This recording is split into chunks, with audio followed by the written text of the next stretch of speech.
नमस्कार, मैं हूं रत्ना और आप देख रहे हैं सी न्यूज़ भारत। वक्त हो चुका है उत्तर प्रदेश बुलेटिन का। बात करेंगे बदायूं की, जहां तेज हवा के साथ हुई ओलावृष्टि से किसानों की मुश्किलें बढ़ गईं। इसके साथ ही बात करेंगे बरेली की, जहां सभासदों ने डीएम कार्यालय में अपनी मांगों को लेकर ज्ञापन दिया। ऐसी तमाम खबरों पर विस्तार से चर्चा करेंगे इस बुलेटिन में।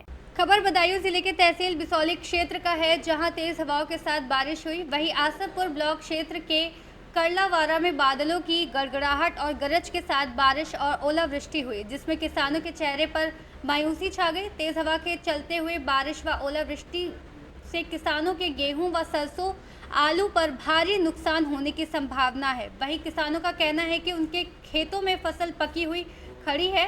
बारिश और ओलावृष्टि से फसल को काफी नुकसान होगा। बदायूं से सी न्यूज़ संवाददाता प्रताप ठाकुर की रिपोर्ट। बलिया के कलेक्ट्रेट सभागार में दिशा की बैठक में शामिल होने आए सलेमपुर लोकसभा के सपा सांसद रमाशंकर राजभर ने साध्वी निरंजना ज्योति पर उनकी ही पार्टी के जिला अध्यक्ष द्वारा भ्रष्टाचार के आरोप लगाते हुए कहा कि साधु और सन्यासी कभी धन अर्जित नहीं करता, लेकिन एक नया ट्रेंड शुरू हो गया है। सन्यासी और साध्वी भगवान को धोखा दे रहे हैं। ये कहते हैं हम भगवान के सबसे नजदीक वाले पुजारी, लेकिन ये अकूत संपत्ति खड़ा करने में लगे हुए हैं। सपा की सरकार आई तो अखिलेश यादव इसकी जांच कराएंगे। आगे जानते हैं सलेमपुर लोकसभा सांसद सपा रमाशंकर राजभर का और क्या कुछ कहना था। सामंतवाद के साध्वी पर क्या कहेंगे सर? एक साध्वी पर आरोप लगाया, उन्हीं के पार्टी के अध्यक्ष, क्या उनको भी पूरी सरकार, पूरी पार्टी, भारतीय जनता पार्टी अकंठ डूबी हुई है। एक साध्वी की बात क्यों कर रहे हैं? सब डूबे हुए हैं। पूरी बात बताया रमाशंकर राजभर सांसद जी ने। साधु और सन्यासी है, साधु और सन्यासी कभी भी धन अर्जित करता नहीं है, लेकिन एक नया ट्रेंड शुरू हो गया है कि कोई भी साध्वी या सन्यासी ये भगवान को धोखा दे रहे हैं। कहते हैं कि हम भगवान के एकदम नज़दीक वाले पुजारी हैं, लेकिन अकूत संपत्ति खड़ा करने में लगे हुए हैं। सरकार बनेगी तो जांच भी होगी सर, कराएंगे? अवश्य जांच कराएंगे। हमारे नेता अखिलेश यादव निश्चित जी जांच कराएंगे। बलिया से सी न्यूज़ संवाददाता जेपी तिवारी की रिपोर्ट। नगर पंचायत फतेहगंज पश्चिमी जिला बरेली संविदा कर्मचारी अंकित कुमार, राज्य सफाई कर्मचारी राहुल द्वारा आए दिन नगर पंचायत कार्यालय में उत्पात मचाकर कार्य कर्मचारियों की यूनिट बनाकर अपने पद पर कार्य न कर अधिशासी अधिकारियों के संरक्षण में जबरन सफाई के न्याय के रूप में कार्य का नियम विरुद्ध तरीके से नगर की सफाई व्यवस्था को चौपट कर सफाई कर्मचारी से संबंध वसूली कर उन्हें सफाई न कर केवल हाजिरी लगाने को उठते हैं। बता दें कि सफाई न होने पर सभासद के द्वारा नगर पंचायत कार्यालय में शिकायत करने पर सभा सदस्य से मारपीट करने पर उतारू हो जाते हैं। सभासदों के अध्यक्ष को ब्लैकमेल कर एससी एक्ट के झूठे मुकदमे में फंसाने की धमकी देते हैं और कुछ सफाई कर्मी की ड्यूटी अपने मन लगाकर उत्पीड़न कर भेड़ बाजार में उनकी मारपीट भी की थी, जिसकी शिकायत अध्यक्ष नगर पंचायत से भी की गई।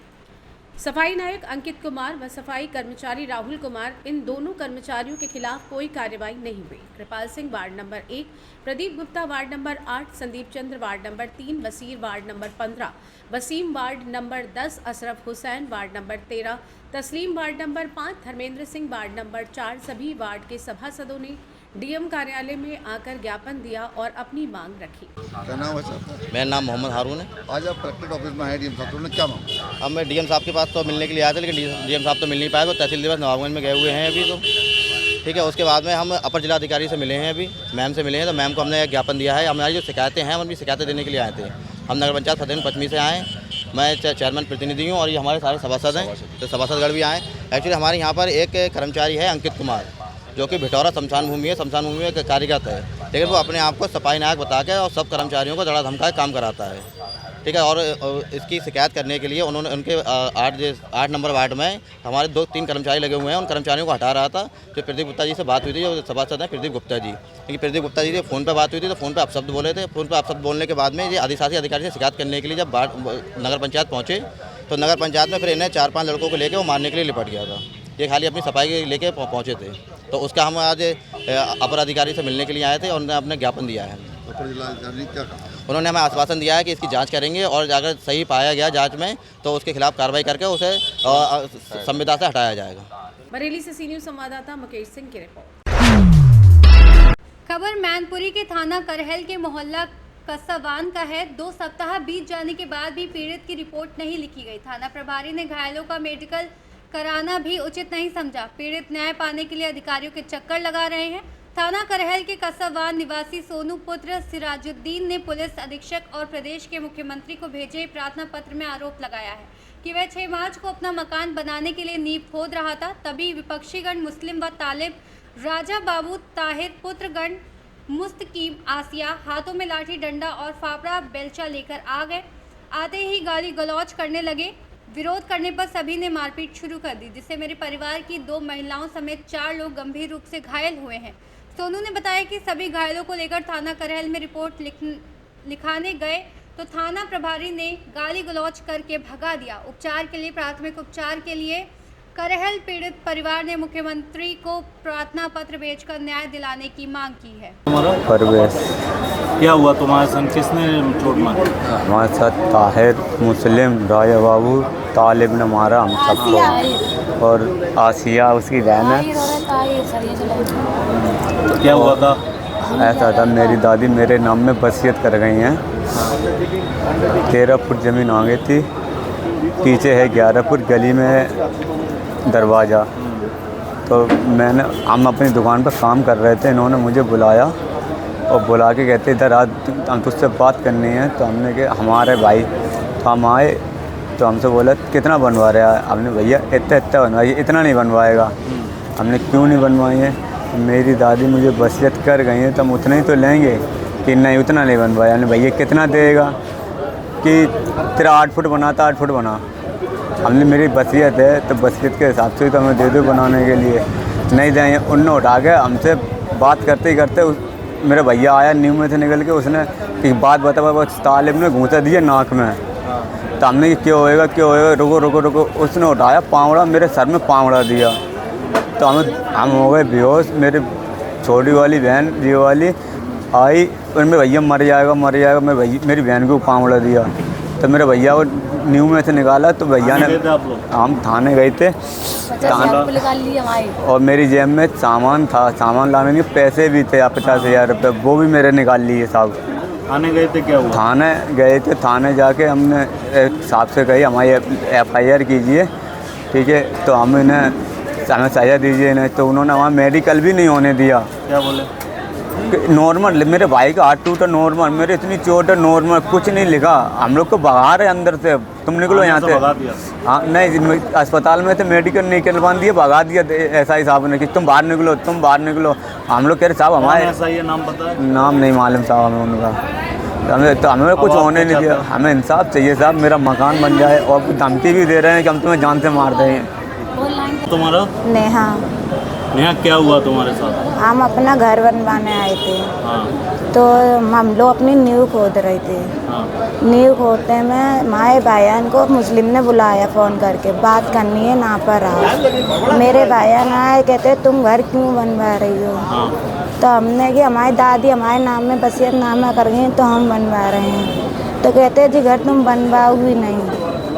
तो हमने भैया हमारी दादी कर गई क्यों नहीं बनवाए? हम बहन भाई सब नींव के अंदर मिट्टी फेंक रहे थे। तो मेरे भाई को उतने में तालिब आके बोलता है तुम घर नहीं बनवाओ। हम भाई हम क्यों नहीं बनवाए? इतने में तालिब ने मेरे बड़े भाई को घूसा मार दिया नक्सिर में, मेरे भाई को मारा। मेरे भाई हम लोग बीच बचाव कर रहे थे, हमने हमारे भाई को मत मारो। इतने में मुस्लिम ने मार रहे थे वो लोग? मेरे मुस्लिम ने फामड़े मेरे छोटे भाई को मारा। मेरा भाई बेहोश हो गया, सड़ियाँ फामड़े से मार रहे थे। तो फिर हम बचाने गए, हमने भाई मेरा भाई मर जाएगा मत मारो। तो मेरे भी सड़ियों फामड़ा सर मारा, उन्होंने मारा। हम गरीब इंसान हैं सर। और थाने गए थे आप? थाने? हम थाने गए थे, हमारी कोई सुनवाई नहीं हो रही है। क्या बोल दिया थाने में? उन्होंने कि हाँ हम उठाएंगे करेंगे आपके साथ। उन्होंने कुछ भी नहीं करा। और इनको उठा के भी चलो लिए गए तो 151 पे उनकी जमानत करा दी। हमारे चोट है नहीं है? एक बहन ने अपने आप से ईंट सबके सामने मार ली है। तो मैं क्या बोलते हैं, वो कह रहा है हमने मारी है, उनने अपने आप से ही मारा है। हमें इंसाफ चाहिए सर। आप सबसे ये विनती है, हमारी नींव बाबा, हमारे इंसाफ चाहिए सर। हम गरीब इंसान हैं, हमारी कोई भी सुनवाई नहीं है यहाँ पर। हम मारेंगे, तुम्हारे 2 भाई हैं, मुस्लिम, तालिब, ताहिर, राजा बाबू, आसिया, रोशन, सब धमकी दे रहे हैं हमारे दरवाजे पे आके, हम तुम्हें और मारेंगे, अभी कम मारा है हमारे, हमें घर बनने दे रहा सर, रिश्ते लगा देंगे। हम गरीब इंसान हैं, आप लोग हमारे इंसाफ हमारे। मैनपुरी से सी न्यूज़ संवाददाता कैलाश गुप्ता की रिपोर्ट। यूपी के सोनभद्र जिले में एक व्यक्ति ने 9 शादियां की। युवक ऐसी महिलाओं को टारगेट करके शादी करता था जो सरकारी नौकरी करती हो। पुलिस ने मामला दर्ज करके जांच शुरू कर दी है। यूपी के जनपद सोनभद्र में एक नटवर लाल का कई टीचरों से वैवाहिक संबंध बताया जा रहा है। पुलिस से मिली जानकारी के मुताबिक नटवर लाल सरकारी टीचरों को धोखे में रखकर शादी करता था और उनके नाम से भारी भरकम बैंक लोन निकलवाकर फरार हो जाता था। पुलिस ने बताया कि आरोपी ऐसा 9 महिलाओं के साथ कर चुका है। ऐसे में जब एक महिला अपने इस नटवर लाल के पति की खोज में सोनभद्र पहुंची तो हकीकत जानकर हैरान रह गई। इसके बाद उसने तहरीर देकर मुकदमा दर्ज कराया। महिला ने बताया कि शख्स ने अब तक सरकारी नौकरी करने वाली 9 टीचरों से शादी की है और करोड़ों रुपए ऐंठ कर फरार हो गया है। पुलिस ने मामला दर्ज कर आरोपी की खोजबीन कर रही है। महिला ने बताया कि शादी.com से विज्ञापन के जरिए उसके भाई के कहने पर राजन को उसने देखा था लेकिन मना कर दिया था। ऐसे में राजन की मां और राजन उसके घर पर रिश्ता लेकर पहुंच गए, जिसके बाद उसे हाँ करना पड़ा। महिला ने बताया कि 2014 में उसकी शादी राजन से हुई। हालांकि शादी के 2 साल के बाद ही घर पर आना जाना बंद कर दिया था। एएसपी कालू सिंह ने क्या कुछ और बताया, सुनिए। आज दिनांक 21/3/2025 को श्रीमती किरण डॉटर ऑफ स्वर्गीय बहादुर निवासी मड़ैया वार्ड नंबर 24 खलीलाबाद जनपद संत कबीर नगर थाना रॉबर्ट्सगंज पर लिखित सूचना दी कि वर्ष 2019 में इनकी बात फ़ोन के जरिए राजन गहलोत निवासी सहजन खुर्द थाना रॉबर्ट्सगंज जनपद सोनभद्र से हुई थी। उसी समय राजन गहलोत ने अपने को आबकारी विभाग में नौकरी करना बताया। आवेदिका ने वर्ष 2022 में बनारस में मंदिर में राजन से शादी कर ली। आवेदिका वर्तमान में जूनियर हाई स्कूल में सहायक अध्यापिका के पद पर कार्यरत है। राजन आवेदिका के साथ वर्ष 2024 तक रहा है। इसी बीच राजन ने मुझसे ज़मीन व मकान लेने के नाम पर 42 लाख रुपए का लोन लेवाकर हड़प लिया। मेरे एक बच्चा भी है जो 10 वर्ष का है, उसके नाम भी इसने अपने पिता के नाम पर अपना नाम लिखवा दिया है। पूछताछ पर यह भी पता चला कि राजन द्वारा सरिता डॉटर ऑफ श्यामलाल निवासी अंबेडकर नगर जो कंपोजिट विद्यालय में 1999 से नौकरी करती हैं से भी जान पहचान करके वर्ष 2014 में शादी कर ली थी।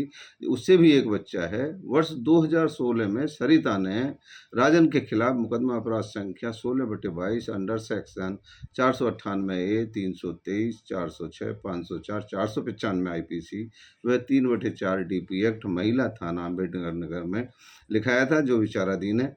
पूछताछ के दौरान यह भी ज्ञात हुआ कि वर्तमान में राजन सिंह किसी नीलिमा सिंह नामक महिला के साथ रह रहा है।